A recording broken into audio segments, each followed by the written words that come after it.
everyone, and welcome to Friends of the Force. I'm your host, Sarah. And I'm your host, Brad. And on today's special interview episode, we are bringing you an interview live from Celebration with author of Star Wars Brotherhood, Mike Chen. Yeah, we were so excited to talk with Mike. It was one of our first in-person interviews that we've done here. We obviously loved Brotherhood. So in case you don't know about Mike, like Sarah said, he's the author of Brotherhood, but some of his other work includes the novels Here and Now and Then, A Beginning at the End, We Could Be Heroes, and Light Years from Home. Previously in Star Wars, he wrote for the From a Certain Point of View Empire Strikes Back anthology. He wrote the Palpatine-centric story Disturbance, which was actually the first time he was back on the pod back in the year 2020, which was a wild ride of a year. Literally 1,000 years ago at this point. Yeah. So how wonderful it is that we go from talking with Mike on Zoom chat and now talking to him at Celebration and getting to share the Star Wars love together in person. Yes, it was so much fun to get to chat with him all about our collective love for the Revenge of the Sith novelization and the prequels and everything that we loved about this book. And please forgive us, or rather thank us, if you hear any background noise, including the rustling of the wind or the tweeting of the birds, or perhaps somebody walking by in the background, because we enjoyed a lovely outdoor, more or less picnic interview. And the outdoor noises maybe just be a part of this interview, and that's okay. It adds to the ambiance. Yeah, it's all about the ambiance here. So we are so excited to bring you this interview, and without further ado, let's turn it over to our conversation with author Mike Chen. So what I told you was true, from a certain point of view. A certain point of view? Luke, you're going to find that many of the truths we cling to depend greatly on our own point of view. All right, so we are here at Star Wars Celebration with author Mike Chen, who just recently wrote the book Brotherhood, which, in my opinion, is the perfect prequel love letter that we've gotten this year in the age of Kenobi.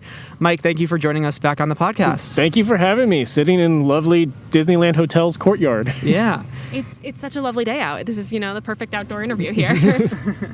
So my first question for you is, again, we're at Celebration, so how does it feel to be back at a convention, as a Star Wars author, writing your first, full novel after, Empire Strikes Back, your short story in that? So I have my panel tomorrow, so I can't speak to that, but the signing itself, I was waiting for my friend, we were going to hang out in the fountain in front before we actually went in. And people were coming up to me because I had posted my picture on Twitter of where I was sitting. And people were coming up to me with books to sign. And I was texting my wife, I'm like, this is wild. This does not happen with my, if I do an event, a standalone for my HarperCollins novels, 15 to 20 people come, it's fine. They're dedicated readers, and that's cool. But this is nothing else. I was at the Penguin Random House booth today, and they did a tally of how many books they sold to get signed, not counting the ones that people just brought, and it was over 100. And the line just went. Adam Christopher was actually he had took photos of the line from all different angles, and he sent it to me. So yeah, it's the response. I was very worried about people's response to this book, because I think people, every Star Wars book takes a different tone. And I knew that I thought mine might be too slow for some people, because the first act really leans on the characters, and giving some time to see where Obi-Wan and Anakin and Padme are at this point in their lives. And that was very intentional, because I wanted to give them space. They're in such a severe transition between Geonosis and the Clone Wars that I think as people, they deserve to be, discovered where they're at.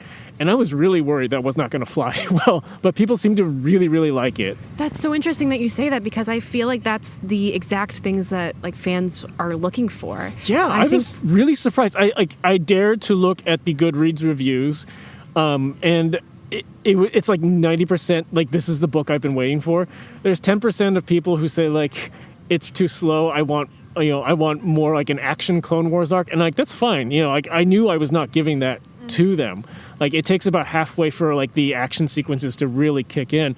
But I think people love these characters, and they want to give them time to breathe because during the Clone Wars, everything is so intense. And we're like, but let's find out more about what makes them tick. And I think what's important, what makes them happy.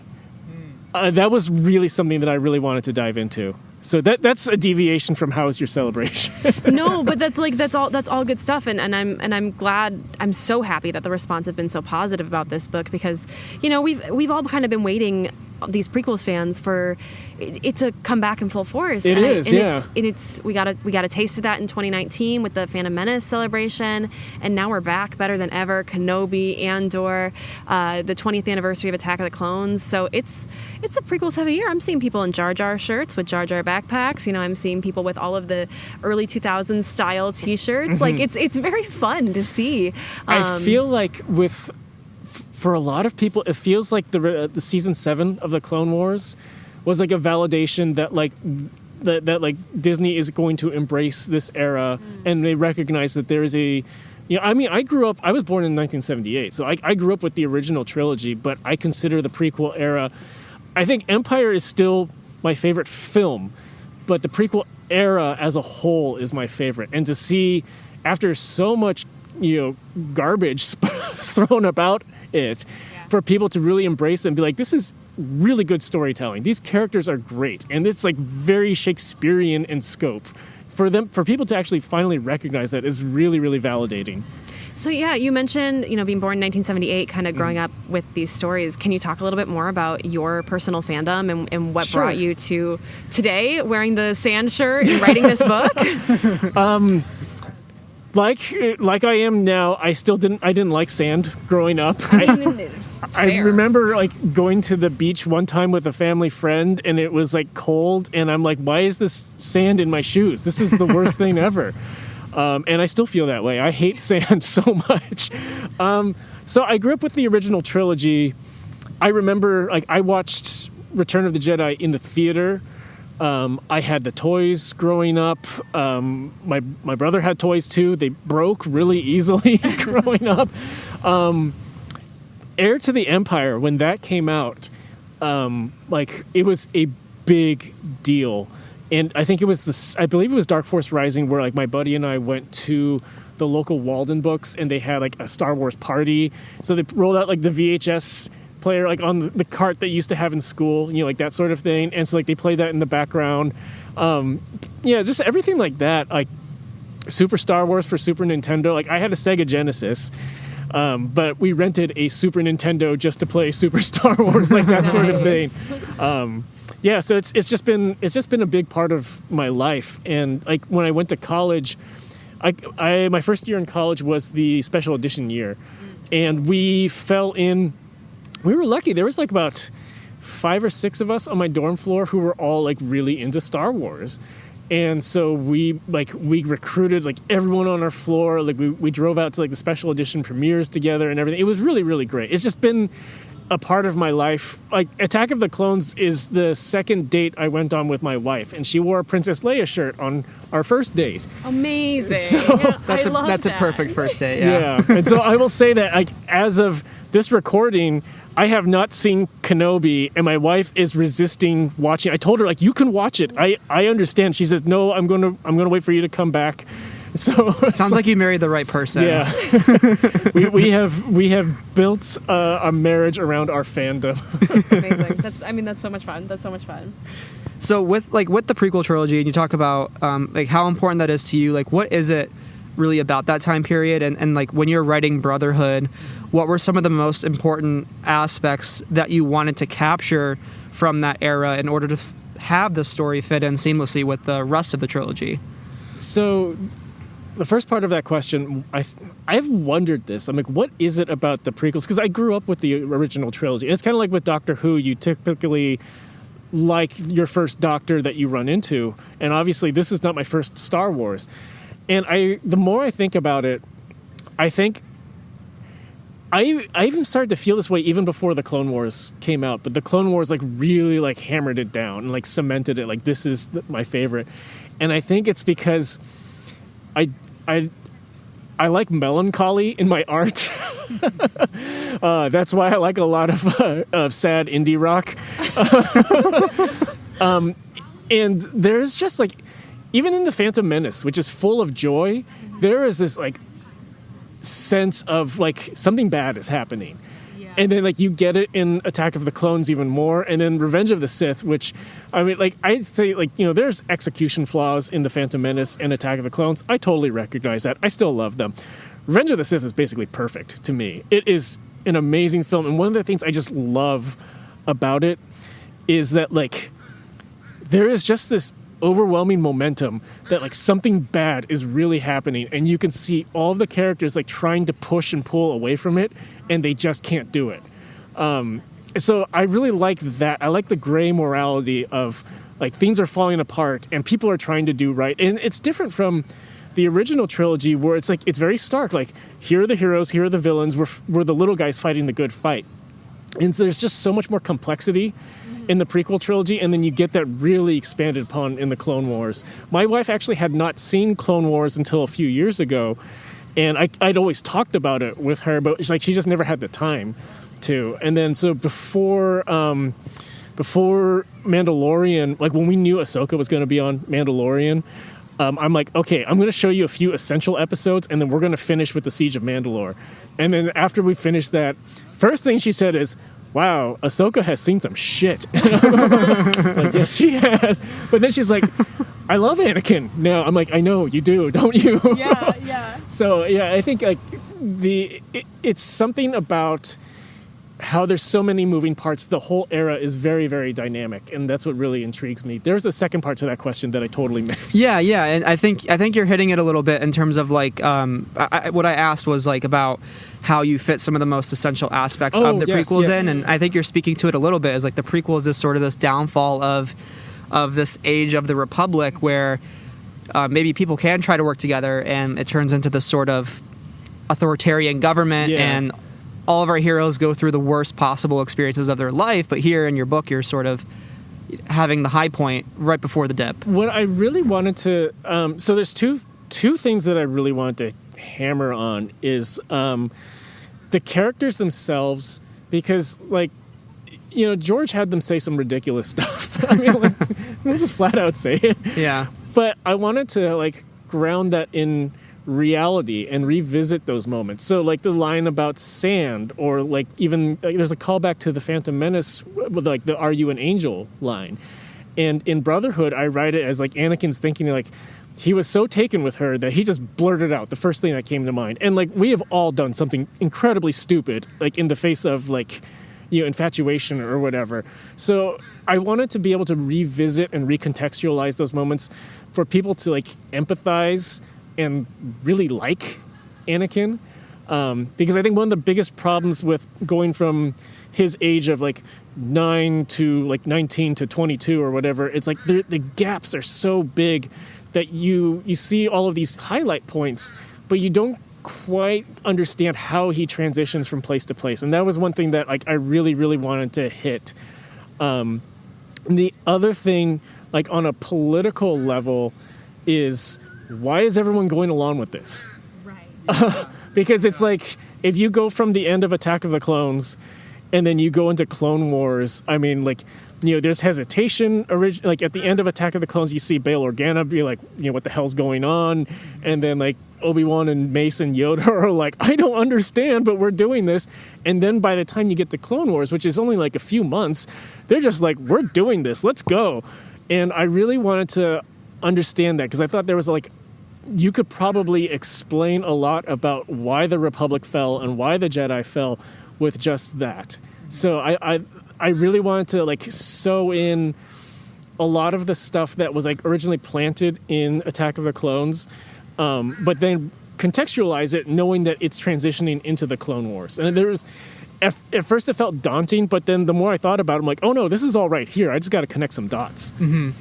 So for you, that business on Cato Nemoidia, why did you feel that this was the right thing to tackle for this book? What brought you to this point for this story? There's a very, very easy answer to that, and that's because Del Rey asked me to do it. All right. Shout out to Del Rey. We're big fans, obviously. So the way that it worked was when I had my first call with my editor, Alex Davis, who's here at Celebration. He sat with me for my signing. It was great. He said we would like it to be about that business on Cato Nemoidia. Like, I already knew it was going to be an Anakin and Obi-Wan story. I knew they wanted it to be a bridge between Attack of the Clones and the Clone Wars. But then he said, like, we want it to be about that business. And I'm like, okay. And I started thinking about it. And we started talking about the Nemoidians as a people. And he said, like, we want a badass Nemoidian. And I'm like, okay, I can do that. And then we started talking about, I brought up Star Trek Deep Space Nine. Because they really, like, in Star Trek The Next Generation, the Ferengi are just kind of like this joke character. And then in Deep Space Nine, one of the main characters is a Ferengi. And then, like, two of the supporting characters are Ferengi. And you really get to explore their culture.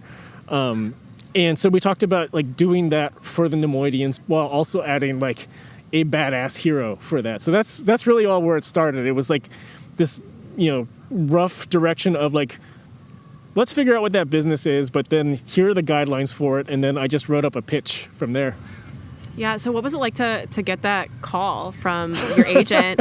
Like, I know you've talked about how this was the dream. Yeah, specifically a prequel era. Prequel era, yeah. It's like my dream pairs to write would have been Dooku and Qui-Gon, but Kevin Scott did that. Qui-Gon and Obi-Wan, but Claudia Gray did that.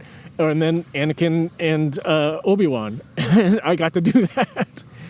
And I would say also Anakin and Ahsoka. But Ahsoka is, E.K. Johnston, so I feel like I can't touch that.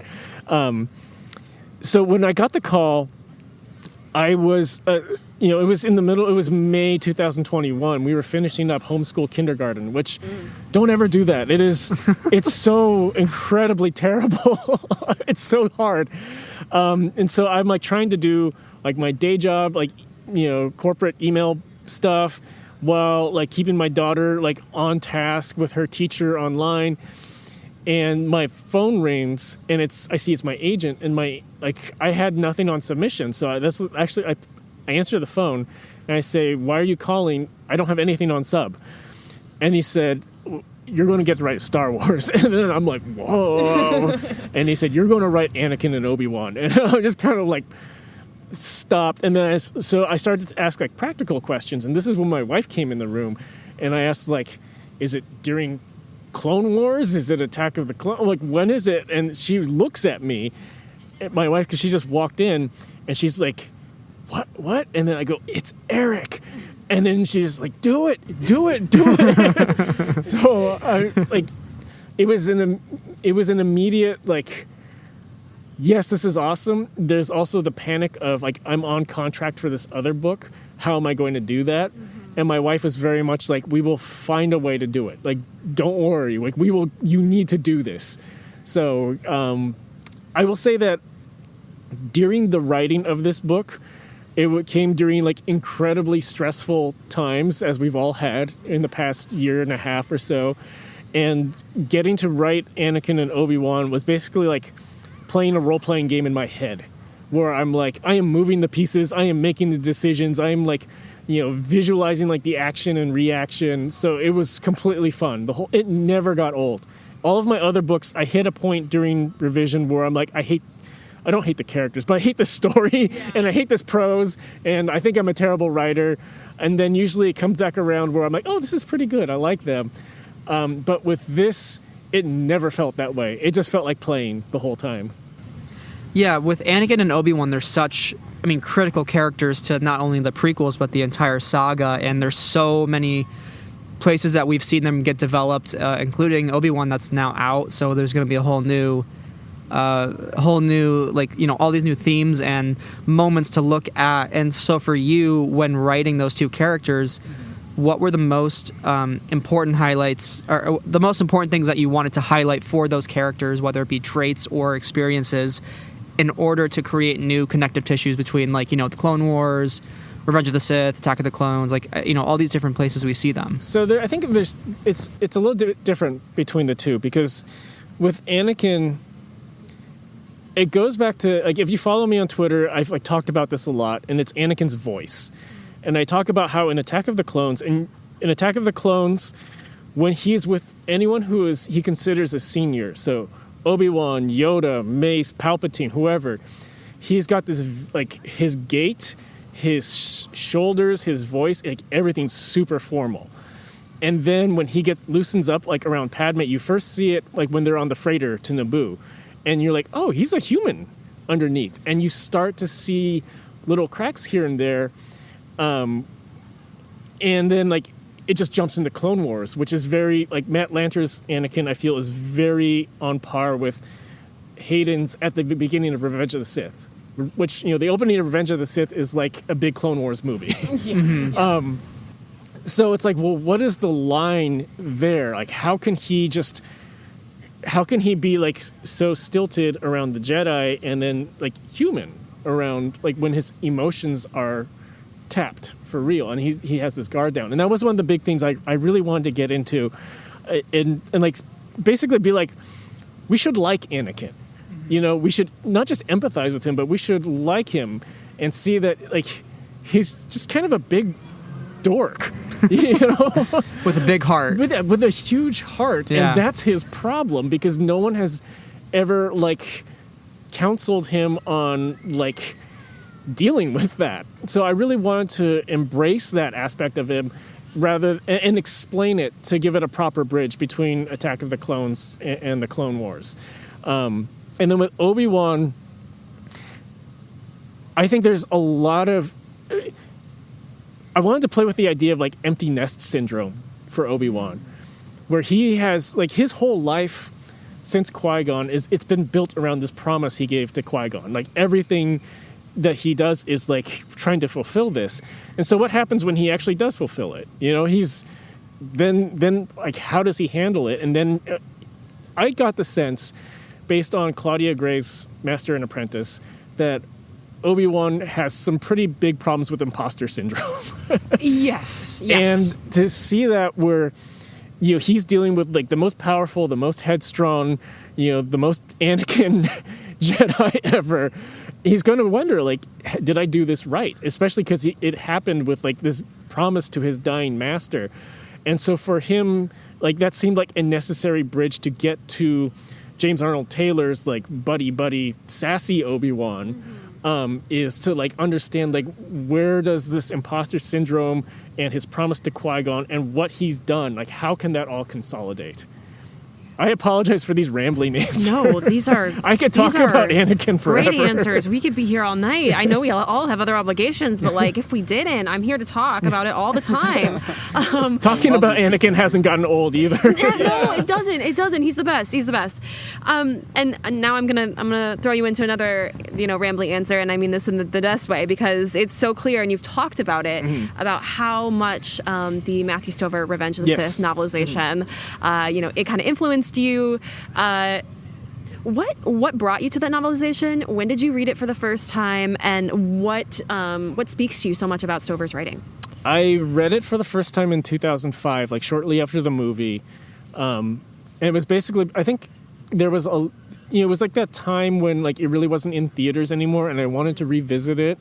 And I saw it at my library, so I just grabbed it. And then it was so good that I got the audio on CD and listened to it driving around. And it has been, like, my benchmark for, like, any genre book, really. And I talk about it all the time. And, like, I've been begging people for years, like, even if you don't like Star Wars books, you should read this. I think what really grabs me is that he took the time to, like, really dive into the characters' heads. Yeah. And, like, different Star Wars books give you different things. Sometimes it's just an adventure, sometimes it's a one-off, sometimes it's lore heavy. But this is one of the few that I felt like really, really gets into the heads at a really pivotal moment. And the books don't usually get to do pivotal moments. They're usually trying to fill in gaps. So when you get the ability to get this sort of characterization on a deeper scale, but it's also, like, the peak of, like, the most important stuff in the galaxy happening in the saga, it's just the best. And so what I tried to do, and I'm really surprised that they let me do it, the Sun Dragon motif, it feels so essential to Anakin's character. Even when that book got moved to Legends, it still to me felt like this is exactly who Anakin is. And so I put it into my from a certain point of view story, but then I put it into my treatment for this. I'm like, they're gonna make me cut that. There's no way they're gonna let me do this, but they let me do it. There's a scene, or there's actually just a single line in Stover's book where he talks about when Anakin and Obi-Wan see a dead star, and it just freaks Anakin out because he sees like this, like the most powerful thing in the galaxy, like dying. And I put in the treatment, and I'm like, I'm gonna write this flashback, and like, I can't believe they let me do that. And then the other thing is like the prose, like there's this very stylized prose that Stover does where he'll say like, this is Count Dooku, this is Anakin Skywalker, this is whoever. And I wanted to make that, because I was doing a very tight third person point of view, jumping from character to character, I wanted to treat Stover's novel as basically like, this is Anakin's running inner monologue. Like he thinks this way. And because he's all feelings, he's super emo. So, totally. So Yeah. I grabbed that and tried to piece it in there. And I wanted to do it in a way where it felt like not just an Easter egg for people who read Stover, but for people, I wanted to feel like this is very organic. And so if they want to go ahead and read Stover afterwards, then, I think they'll really love it. But I wanted to take like the key pieces from Stover's book and use them kind of like as the foundation for Anakin's character, because it feels like it's already there. And I didn't want it just to be an Easter egg. Yeah, and I will, just to compliment you, I think it works so perfectly, the way that the explicit references to the book, but also just the way that they like are puzzle pieces that stick right together. And it's so wonderful to be able to like pick up these books that, either consider legends, now canon, and be able to kind of read them all and get that continuity of character and really kind of have a deeper understanding of them. And, we go ahead. Oh, yeah. And I was going to say, too, like even other things like with the Palpatine, Anakin talking in this book feels really like parallel to their conversation in the Roth's novel as well. Yes. And in terms of like, are the Jedi and their dogma, do they actually care about anybody? And that sort of gets the gears turning for Anakin. And I think the Sun Dragon motif is so critical to his character in the way that you weave that in with Shmi and his upbringing with her. And I think that allows him to sort of build this connection with a new character in the form of Mill, who, Mill. A youngling that joins Anakin on this journey. So I want to hear, like, what of Anakin's inherent qualities do you feel Mill brings out in him that will allow him to confidently take on a Padawan later on in Ahsoka Tano? So, one thing I will say, too, for everyone who's reading this, if you like the character of Mill Alabeth, you should tweet about her, because the Del Rey people notice that. If you want Mill to survive Order 66. Hashtag, where is Mill Alabama? Yeah, hashtag She's going to appear in the Bad Batch now. That would be rad. Some author somewhere just has to say the name, and as long as it's after Order 66. Yeah, she's good. I don't care what she's doing, as long as she's alive. So the idea, so there's two things with Mill. The first one is just from a storytelling perspective, I had this idea of like Anakin hides pieces of himself to everyone, from Padme, from Obi-Wan, from Palpatine. Like, so the three most important people in his life, he is not honest with any of them, and he feels like he's not trying to be deceitful with them. He just physically can't. Like, there are various rules that like are blocking that.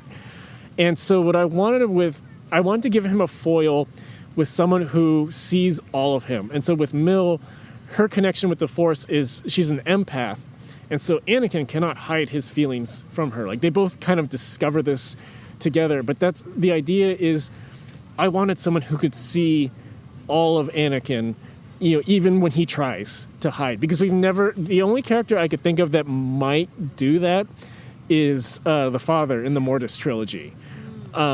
But I didn't want it to be so like mystical like that. I wanted to have be very grounded. So that was one of the storytelling things. And then the other one, when I mentioned a youngling to the Del Rey team, they said like, well, this youngling cannot be anything like Ahsoka. And I'm like, yeah, I know. Don't worry. But we talked about the idea of like, it's kind of a jump for, you go to like Attack of the Clones where they're like arguing on the gunship over Geonosis.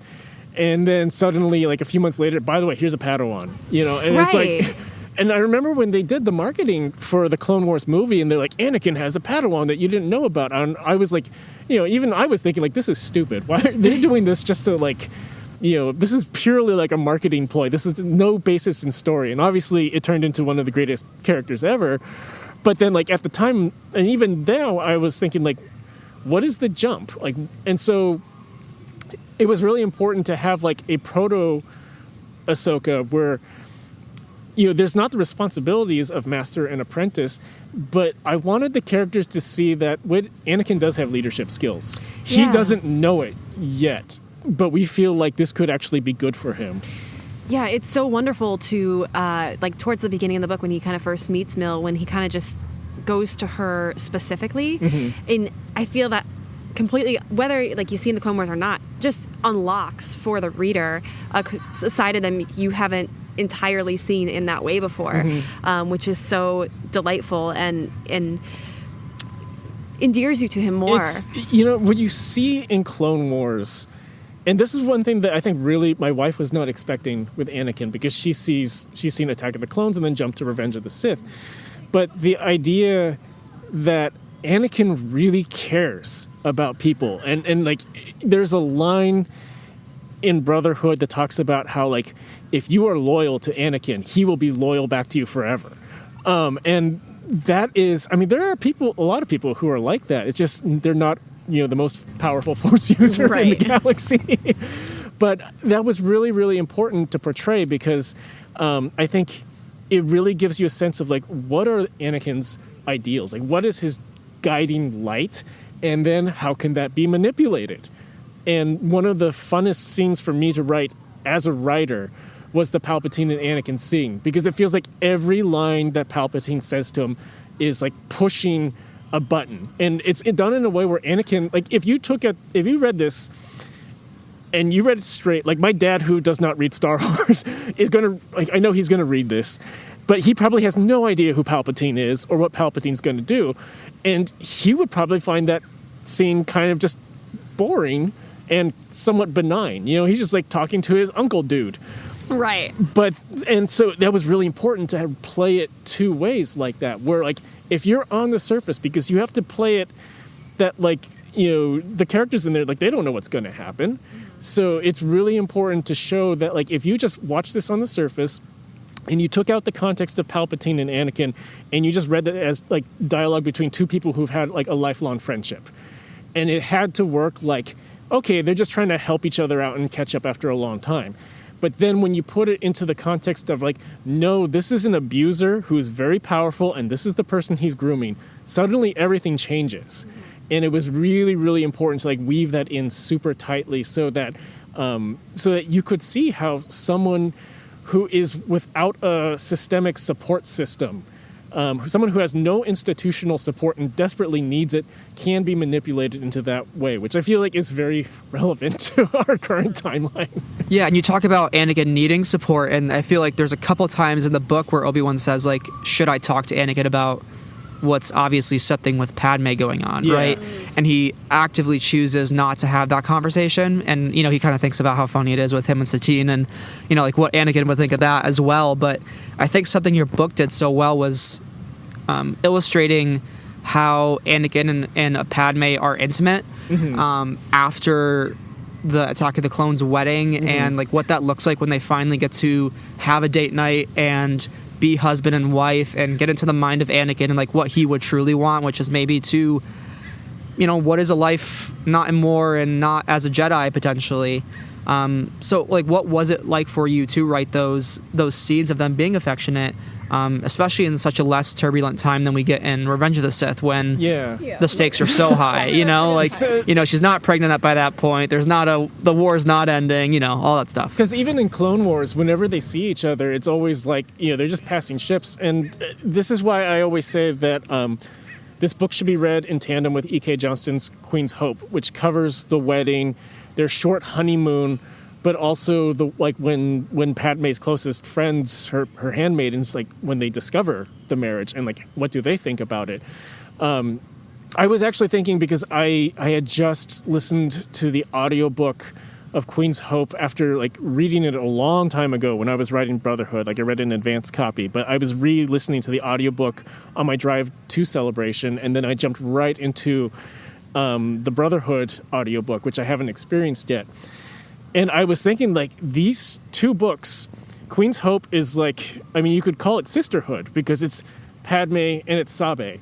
And then you have, like, what's joining them together is Padme and Anakin. And then Brotherhood has Anakin and Obi-Wan. And it's like, if you look at them as kind of like this duology around Padme and Anakin, and it's like they're two spheres of influence around them. Like, they really, really work because they cover this time period that's not really covered. And it was really just important to be like, why do these two people like each other? Other than the fact that they are both extremely good looking and in their early 20s. Right. I mean, a lot of bad relationships happen that way. But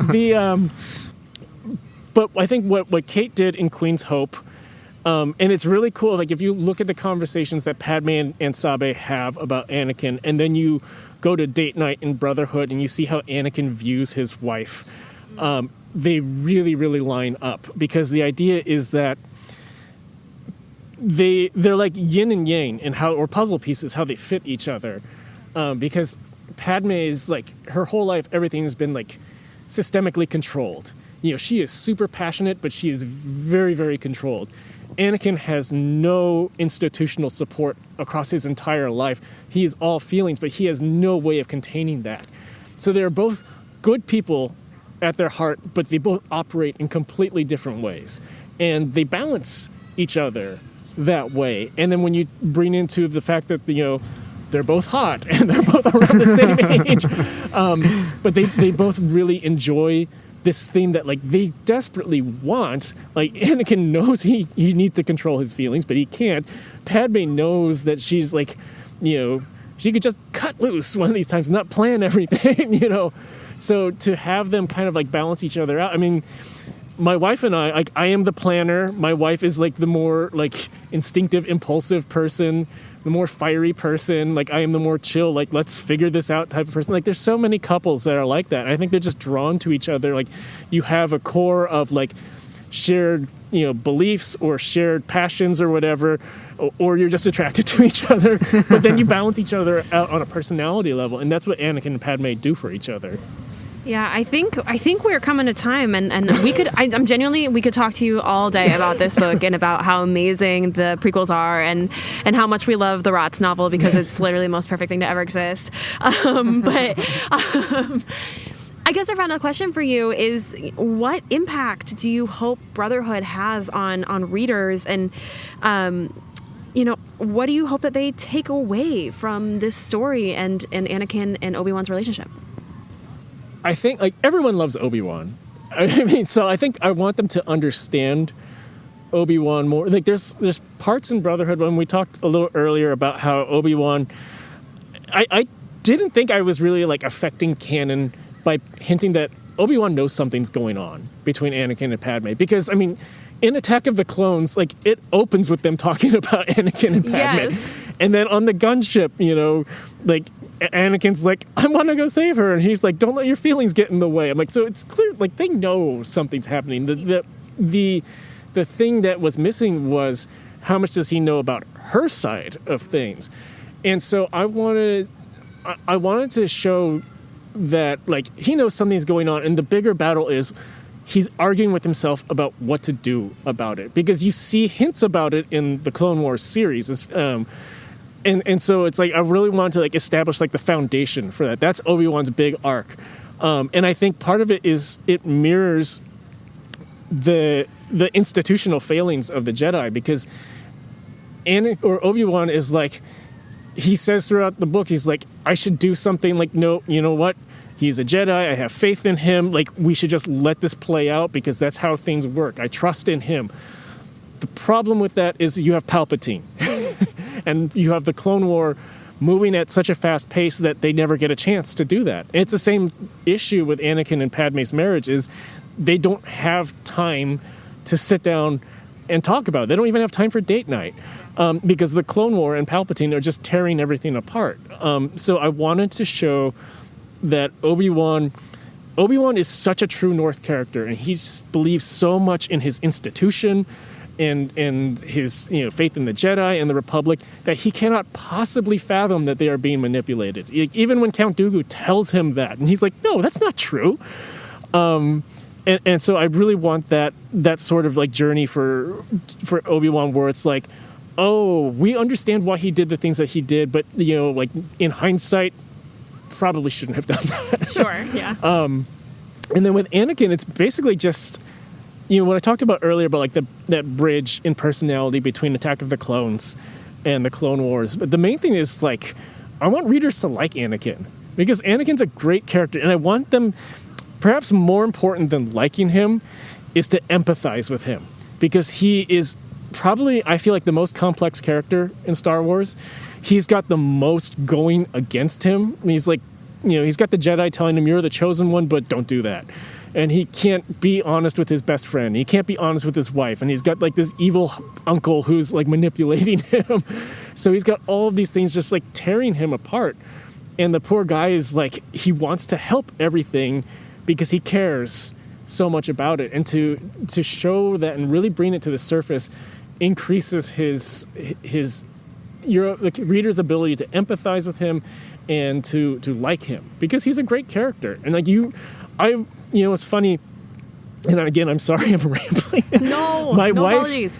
My wife was listening to the audiobook of this, and she said like she was listening to it like on a marathon session while she was doing stuff, and she said about a third of the way she's like, I just had to stop for a bit. And I'm like, why? And she goes, I just got so sad, because she's like, you could see why it fell apart, but you can also see how good it was. And she's like, I don't know if I can ever watch Revenge of the Sith again. It doesn't exist anymore. Yeah. Happily ever after. Revenge of the Sith is brutal as is, So I think like that's exactly the response that I want people to have. I want them to like empathize with these characters and recognize what they're going up against. And by the time they get to Revenge of the Sith, I want them to root for them even more. Like, we all went into Revenge of the Sith be like, oh, Anakin's going to turn into Darth Vader, and that's going to be cool. And then now I want people to read this book and be like, I don't want Anakin to turn into Darth Vader. Yeah. Amazing. Yeah, that's a great point. And I think, too, with Qui-Gon, the relationship between them two, thinking about what he saw in each of them and how that connects them. So it's a really beautiful story, and I agree. Once it ended, I'm like, oh, I know how the story ends eventually, and it's heartbreaking. But I'll say too, like the best feedback that I've gotten, and I'm really happy that like I've gotten this consistently, is that I've seen people call it essential, in that like a lot of Star Wars books are like, they're like an episode of Clone Wars, where it's like, this is fun, it was exciting, it was cool, but it's like, yeah, you could skip it and you're not going to miss anything. But to have people call it like, this is essential, this is Clone Wars Season 0, it bridges, for it to be recognized as that is like, that's mission accomplished right there. Yeah, well, with that, we just want to sincerely thank you for your time today and joining us here on the podcast. We've really, really enjoyed listening to you talk about this book and just getting to kind of share that energy and excitement. So thank you again. And where can the people find you? What can you promote? I am on Twitter most of the time at Mike Chen Writer, and I always say that you have to be very specific about Mike Chen Writer, because there are so many people on the planet named Mike Chen, including a very famous YouTube guy. I am also on Instagram at Mike Chen Writer, but that's mostly pictures of my dog, or going on hikes with my daughter. Still very important content. Yes. We love dog content. We really do. And then my website is mikechenbooks.com. That actually, I don't think I've even updated that since Brotherhood came out, so I have to update that. But yeah, that's where you'll find me, and I am happy to answer non-spoiler or light spoiler questions on Brotherhood as long as you're nice about it. All right. So thank you so much. Thank you for having me. Hey everybody, thank you so much for listening to our interview with author Mike Chen. Again, Star Wars Brotherhood is out now. We also just posted our spoiler discussion on the book earlier this week. So if you want sort of the dual threat here at Friends of the Force with the discussion and the interview, I think they complement each other very well. So go check out that other episode. And in the meantime, you can find Sarah and I on Twitter, Letterboxd, and Goodreads. And you can also follow the podcast on Twitter and Instagram. Make sure wherever you're listening to the show to subscribe to the podcast and also leave us a 5-star written review if you could, because it helps other folks find the show and join the Star Wars discussion. So it's always a good time to make more friends of the Force. Yes, and we also have a Patreon where tiers start at just $1, and we are so eternally grateful for our patrons: Amy, Brian with an I, Brian with a Y, Carol, Cheryl, Clay, Danny, Davis, Dylan, Deborah, Donnie, Elegy, Huang, Jen, Knights of Ren, Levi, Leanne, Lucy, Lindsay, Luke, Randy, Rob, Saber Bouquet, Sky Talkers, Travis, and T.